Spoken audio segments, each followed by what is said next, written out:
gunung kan kudaki, lautan ku seberangi, masjid kau lewati. Sudah begitu ibu meninggal, kira-kira suami mau masuk. Bu, ada teman saya pergi haji, setia betul sama istrinya, selama menunaikan ibadah haji sayang betul sama istrinya. Takdir Allah, ternyata istrinya mendadak meninggalnya. Begitu istrinya meninggal, nangis bu sampai bengkak matanya. Saya barusan lihat laki-laki yang kehilangan istri, dukanya luar biasa. Hebat juga ini bapak, betul-betul sayang sama istrinya. Apa dia bilang? Rasanya Ustadz saya tidak bisa lagi melanjutkan hidup saya bisa mendapat semua ini gara-gara prestasi istri saya. Sabar pak. Beberapa bulan kemudian saya pergi jogging, lapangan tempat jogging di Makassar namanya lapangan Karebosi. Saya ketemu itu bapak yang bengkak-bengkak mata, hanya meninggal istrinya. Dia membawa perempuan muda, putih bersih, masya Allah seksi. Saya tanya lah dia, siapa itu perempuan yang bapak temani? Dia bilang, yang baru Ustaz. Ini ibu-ibu nih, ibu buka yang muka sakaratil maut. Woi bu, begitu kau meninggal, siapa yang nikmati rumahmu? Istri kedua. Yang kedua yang mengantar kita harta, keluarlah mobil, keluarlah motor, keluar tikar, keluar semua cerek, semua keluar. Begitu bapak ibu masuk kubur, apa ada harta yang kita bawa? Teman-teman dia kaya, woi bawakan tawa itu, masukin VCD di kamarnya, kuburnya, kasih handphone, smartphone supaya bisa nonton online nanti di akhirat. Tidak, jangankan handphone, kaos kaki saja ibu tidak boleh pakai. Harta kembali. Begitu kita masuk kubur, tinggal karpet, berteriak suami, woi tunggu dulu, karpet, cerek, bawa pulang. Ibu meninggal, apa yang ibu masuk? Apa masuk bu? Kain kafan. Murai yang paling kaya sampai paling miskin sama kainnya, kain kafan. Mulai sampai kaya sampai miskin sama parfumnya. Apa? Kapur barus. Maka yang ketiga yang ikut mengantar kita apa? Amal kebaikan. Pulanglah kita, ditemanilah amal kita. Nah masuklah di alam kubur. Kata Nabi, ketika anak cucu Adam sudah masuk kubur, putus amal-amalnya. Amal-amal sudah putus kecuali 3. Ada yang tahu? Apa? Saya kasih hadiah. Ada yang tahu? Ada yang tahu? Apa hadiah? 1. Tunggu dulu sebelum jawab, ada passwordnya. Siapa namanya neneknya Jokowi?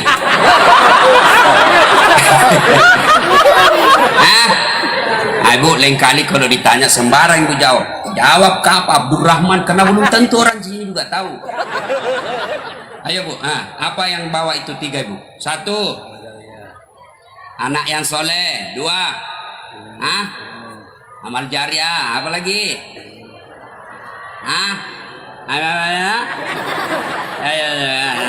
Ya betul. Hadiahnya ibu. Masih ada isinya. Ini hadiahnya ibu. Hadiah. Makasih bu. Beda uang ustadz dengan uang kapolsek. Ya. Ada yang tahu? Itu amal jariah namanya. Tapi amal jariah itu ada 3. Apa gerangan? 1. Kamu. Yang bermanfaat. 2. Ilmu yang bermanfaat. Ilmu yang bermanfaat. 3. Anak soleh.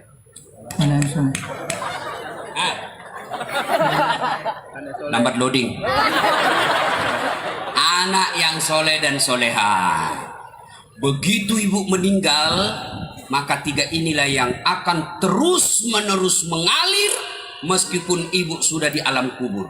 Apa gerangan? 1. Ilmu yang bermanfaat.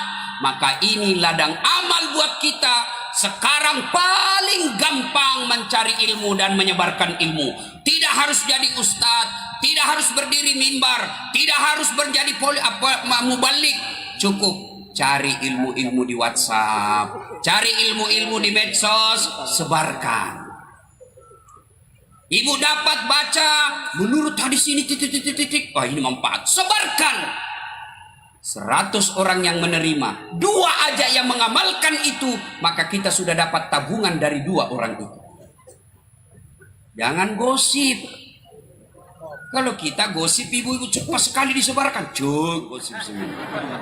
Kira-kira ini kalau begini ibu-ibu, kau pikir dia tidak gosip? Masih gosip dia begini. Apa? Dia tidak cerita tapi bibirnya dong. Kenapa? Palsu lipstiknya. Kenapa kau tahu? Melengket di bibirnya. Kenapa? Jilbabnya kayak umbul-umbul. Tidak serasi roknya dengan bajunya. Bahkan saya pun tadi ada yang gosip, saya lewat. Apa dia bilang? Itu yang Ustadz dari Makassar. Itu juga bajunya waktu di YouTube. Mencengkelkan. Ada lebih-lebih tidak bagus. Lama dia tunggu saya, Pak. Begitu dia lihat langsung. Oh, apa dia bilang? Ternyata kecil aja orangnya. Kau ngomong kayak bilang, gagah rupanya aslinya. Ini, kecil aja orangnya. Kenapa kalau sekecil? Ayo, tukang gosip. Ini muka-muka semua. Jangan sebarkan gosip. Karena menyebarkan gosip itu habis amal kebaikan. Pahala-pahala. Adik-adik sekalian yang belajar agama, yuk sebarkan ilmu. Jangan ilmu yang membuat orang takut beragama. Sekarang banyak anak-anak baru belajar agama 3 bulan, rasa-rasanya hanya dia yang mau masuk surga. Kayak dia aja panitia hari kiamat. Maulid bid'ah, surah mi'raj bid'ah, taksiyah bid'ah, tahlilan bid'ah, doa bersama bid'ah, jabat tangan selesai sholat bid'ah. Kenapa bid'ah, Dek? Karena tidak ada pada zaman Nabi. Itu tidak boleh lakukan. Sini. Kalau alasanmu tidak ada pada zaman Nabi, kau ceramah jangan pakai mic. Kenapa? Ini tidak ada pada zaman Nabi. Bid'ah.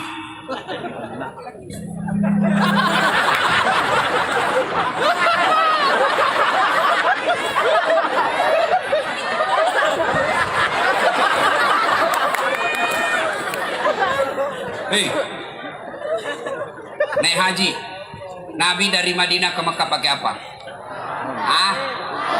Pakai apa? Pakai onta.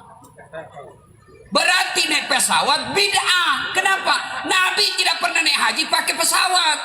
Maka silakan kalian naik onta. Naik onta lah kau pergi ke Jeddah, ke Mekah. Dari sini kau naiklah pakai onta. 17 tahun kau tidak sampai. Ini ada baru belajar agama 3 bulan, kayak dia saja yang mau masuk surga. Jangan begitu, bos. Surga itu luas. Kalau kau tidak mau maulid, kami hargai. Silahkan kau tidak usah maulid, tapi jangan kau tuduh kami sesat. Sakitnya tuh di sini. Sampai saya pun di Facebook dimaki-makinya.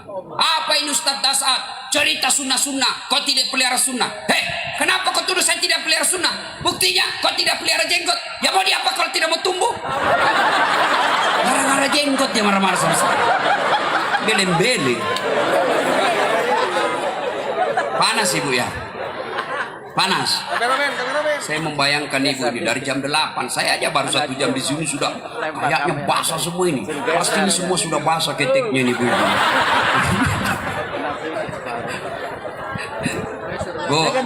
Bu, keringat itu akan menjadi pahala.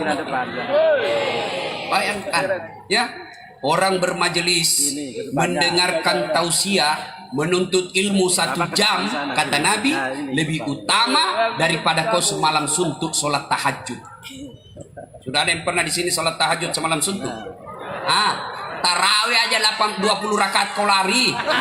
Oh, lama betul nih Pak Imam. Hilang sudah motor saya. Ayo, nah ibu bapak sekalian, maka adik-adik sekalian, belajar, sebarkan ilmu, tapi jangan kau gampang memaki orang. Ini baru belajar agama. Kelompok Muntas Hijrah ngomongnya bahasa Arab setengah-setengah. Afwan, yasakallah, kaifa haluk ya akhi, kullu nafsin sa'iqatul maut. Begitu dia lihat cewek, ya ukhti, Sudahlah ya. Jangan kau terlalu gampang menyalahkan orang. Ya. Maka sebarkan ilmu. Jangan kau menjadi penceramah yang membuat seolah-olah Islam ini sangat menakutkan. Ceramahnya hanya neraka terus dicerita. Mulai dari salam pertama sampai terakhir neraka jadi cerita. Maka kau akan ditusuk pantatmu dengan linggis yang menyala-nyala, keluar di mulutmu, digunting lidahmu, tusuk matamu, sampai tusuk telinga lain. Bilang namu dan tidak usah ke masjid, kita takut itu Ustaz. Ya, dengar lihat ceramahnya Ustaz Dasat, langsung sebarkan, lalu bikin tulis di bawahnya, jangan lupa like and share. Dan setelah itu subbreaker.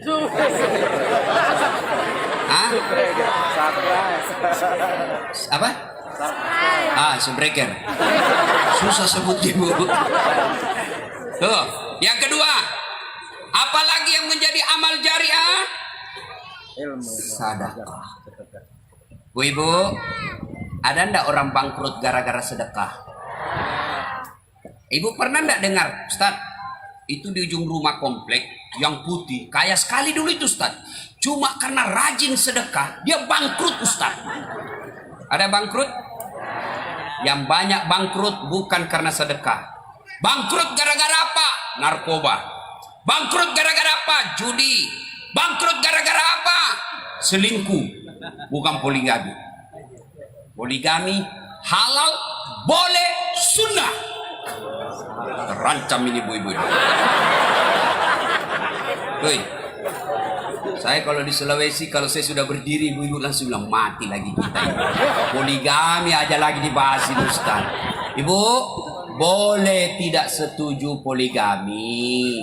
Boleh ibu tidak mau suaminya poligami, tapi jangan mencela poligami. Kenapa? Poligami itu bagian daripada ajaran Islam.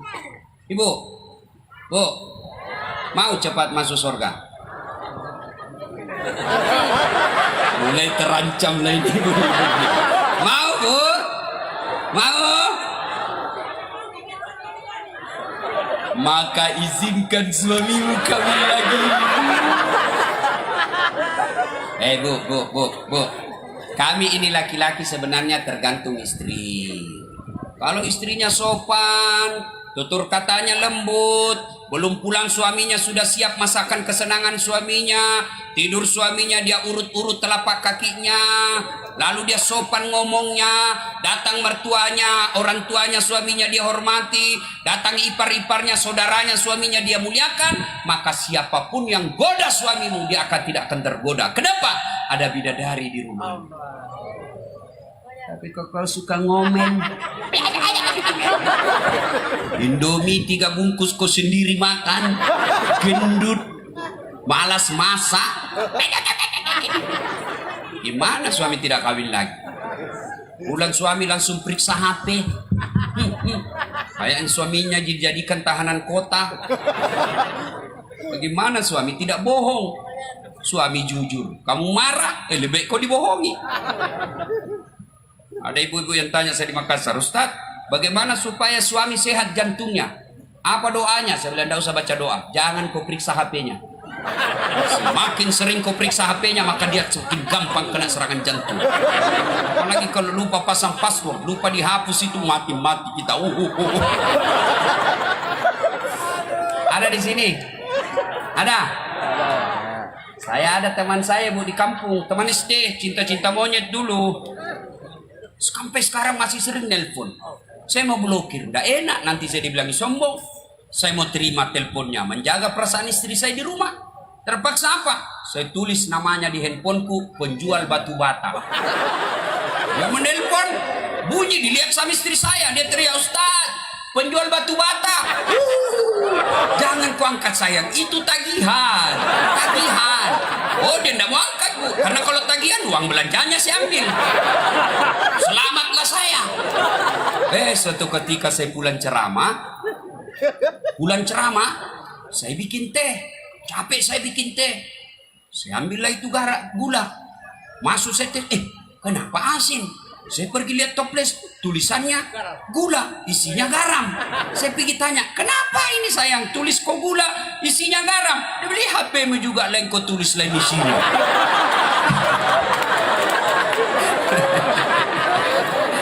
Bu, bu, kami suami tergantung istri.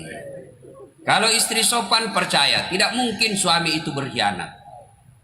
Begitu pulang suami, tadi di kantor dimarahi, tadi di pasar dia rugi, di jalan kempes ban motornya, datang istrinya. Sabar bang, begitulah risiko cari suami. Tapi demi Allah, saya pernah dengar dakwah, seluruh jerih payah suami cari nafkah untuk anak istrinya, itu adalah jihad fisabilillah. Oh, tenang kita. Duduk suaminya, dia peluk lagi suaminya sambil menyanyi. Bila kamu di sisiku, hati rasa syahdu. Oh, tenang perasaan suami. Masuk kamar marah-marah berantakan, dipeluk lagi istrinya dari belakang sambil menyanyi. Insaflah. Adek-adek, nih jomblo-jomblo. Mau ndak dapat istri seperti itu? Mau? Cari wanita santri, santren, cantik, agamanya bagus, keturunan baik-baik, punya harta. Kan Nabi bilang kalau kau mau menikah istri 4 nih, cari cantiknya, cari keturunan baik-baik, cari anak orang kaya yang bagus agamanya. Ini yang kau dapat ini ada di sini, carikan saya juga masih mau. Kan yang banyak mukanya cantik, akhlaknya kesurupan. Ada lagi anak orang kaya, jelek lagi mukanya. Dia bilang ada Ustaz di sana. Oh cantik betul, bagus agamanya. Saya mau sekali sama dia. Oh, alhamdulillah. Cuma dia juga mau sama saya. Mau muntah. Ya Bapak Ibu saudara-saudara sekalian, sedekah.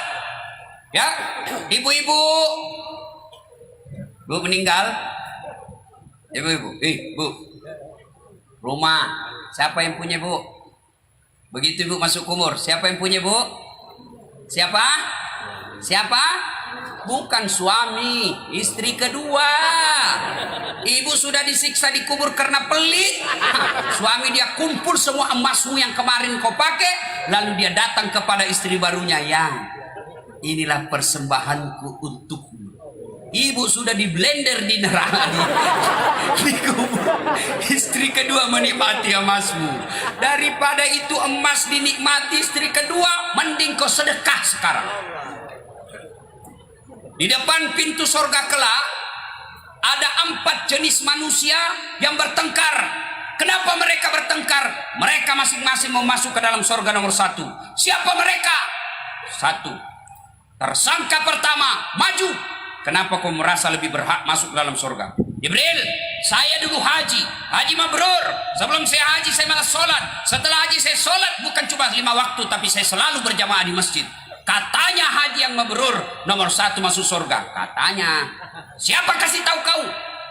Ustadz. Kalau begitu mundur. Tak boleh kau dahului ustadzmu. Mundur.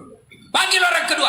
Kamu, kenapa kau merasa berhak masuk surga? Jibril, saya dulu mati syahid membela agama Allah. Katanya mati syahid nomor 1 masuk surga. Siapa kasih tahu kau? Ustaz. Kalau begitu sama, mundur. Tak boleh kau lumbai gurumu. Mundur orang kedua.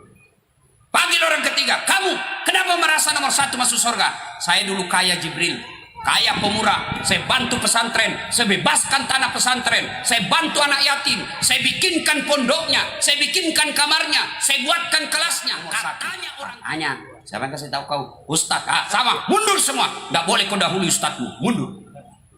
Panggil orang keempat. Kamu, kenapa merasa nomor 1 ke dalam surga? Saya yang dicerita tadi 3 orang. Saya ini Ustaz Dasat. Kalau gitu Ustaz silakan maju. Masuklah Pak Ustaz. Jalan.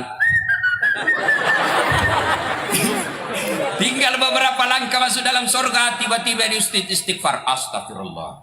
Kata orang 3, apa lagi? Kau sudah banyak bicara, masuk sudah kau di situ. Jibril, betul saya dakwai mereka. Betul saya nasihati mereka. Betul saya beritahukan mereka. Tapi saya jadi ustadz karena jasa-jasanya orang kaya. Saya bisa jadi ustadz, ada orang kaya kasih saya duit beli buku untuk saya baca.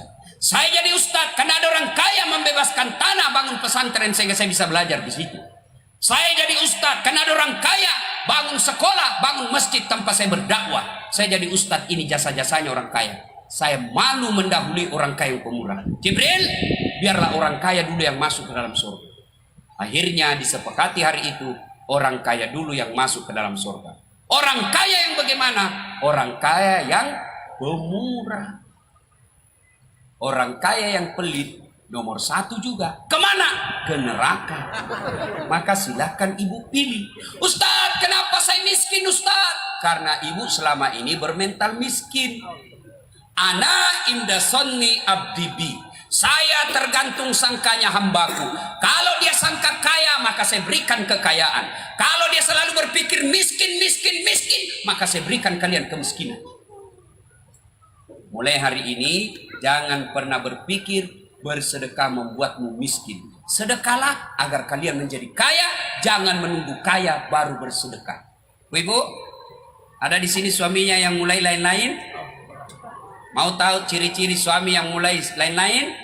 Setiap dia perima handphone selalu dalam toilet. Waspadalah. Yang selama ini tidak pernah pakai parfum, setiap mau keluar cari parfum. Kalau perlu trika dia cari pengharum ruangan. Kau curiga lah itu. Nah, ketika suami sudah mulai lain-lain seperti itu, tidak usah galau dan cerita ke orang lain. Lebih baik ambil terapi sedekah. Tidakkah sedekah kata Nabi tolak bala? Gimana caranya Ustaz? Ibu bangunlah tengah malam sholat tahajud atau sholat hajat. Selesai sholat hajat mengadu kepada Allah. Curhat, berdoa tidak harus bahasa Arab. Saya ulang, berdoa tidak harus bahasa Arab. Mengeluh doanya tidak dijawab. Kenapa? Karena ibu meminta lain di hati, lain di bibir.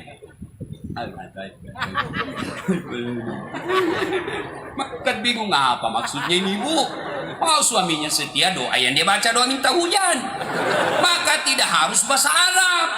Boleh ibu curhat pakai bahasa apa saja. Mau bahasa Medan, bahasa Jawa, bahasa Madura, bahasa Bugis, silahkan. Allah multi bahasa. Ya Allah, Engkau yang memelihara suami saya. Tidak mungkin aku bisa menjaganya 24 jam. Aku titipkan rasa cinta dalam hati suamiku kepadamu ya Allah. Ya Allah, Engkau yang membolak-balikkan rasa cinta dalam hati suamiku. Palingkan hatinya kepadaku. Buat dia pusing kepalanya kalau dia tidak lihat saya 24 jam. Dikabulkan. Ya Allah, supaya cepat doa dikabulkan. Ya Allah, ini ada duit saya 1 juta. Besok saya bawa ke pesantren Al-Munziri. 1 juta pembebasan tanah ya Allah. Mudah-mudahan 1 juta itu Allah hindarkan suamiku dari wanita jahat. Bismillah. Coba amalkan. Coba amalkan. Dan jadi masalah kalau suaminya juga bangun sholat hajat. Dia sudah tahu juga rumusnya. Ya Allah, saya sudah capek lihat istri saya Allah. Ngamu aja kerjanya Allah. Tambah gendut juga ya Allah. Ya Allah, ini ada duit saya 1 juta ya Allah. Saya tolak bala ya Allah. Saya bawa ke pesantren pembebasan tanah 2 juta ya Allah. Mudah-mudahan 2 juta itu istriku ikhlas saya kawin lagi. Bingung malaikat yang mana doa dikabulkan. Ayo Bu, sedekah tolak bala. Yang ketiga, amal yang tidak putus-putusnya. Anak yang soleh dan soleha. Inilah semua anak-anak kita. Apa ibu tidak bangga lihat anak-anak kita tadi selawatan? Ya, anak-anak begini lagu-lagunya bagus. Saya waktu kecil kan kita dari lagu kita dengar dakwah. Zaman saya kecil dulu kan lagu-lagu nasihat. Insaflah wahai manusia. Itu lagu-lagu kita. Mungkin Tuhan mulai bosan melihat tingkah kita yang selalu salah dan bangga dengan dosa-dosa. Atau lagu dangdut. Mengapa minuman itu haram? Karena merusak kepikiran. Mengapa berzina juga haram? Karena itu cara binatang. Mengapa semua yang asik-asik itu diharamkan? Mengapa semua yang enak-enak juga diharamkan? Dengar jawabannya.